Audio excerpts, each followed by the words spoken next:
গ্রাম বাংলার একটা সময় ছিল যখন টাকার পরিমাপের একক ছিল আনা। একটার উপর মোহরই হোক বা একটা টাকাই হোক, পরিমাপ করা হতো 16 আনার সাথে।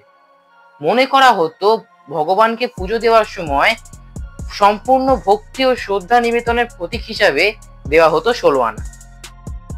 আমরা ছোট্টবেলা থেকে দেখে আসছি, আমাদের গুরুজনরা যখন পুজো দিতে যেত, যতই টাকা দিক না কেন 1 টাকা দেবেই।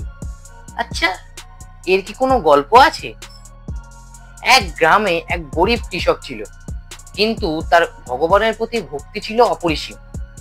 একবার হলো কি, সেই গ্রামে একটা পুজোর দিন সবাই ভগবানকে ফুল, মিষ্টি, টাকা পয়সা অনেক কিছু দান করলো, কিন্তু সেই কৃষকের সম্পত্তি হিসেবে ছিল 1 আনা। তিনি সেটাই ভক্তি ভরে ভগবানকে দান করলেন।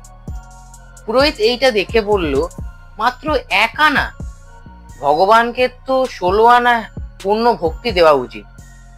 তখন কৃষক হেসে বলল, আমার কাছে যা ছিল মন থেকে তার 16 আনাই ভগবানের চরণে নিবেদন করেছি।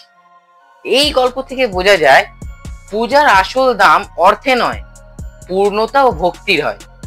সেই থেকেই বাঙালি সমাজে প্রচলন হয়ে ওঠে, পুজোয় যাই দান করো না কেন 1 টাকা দিতেই হবে, নয়তো পুজো সম্পন্ন হয় না।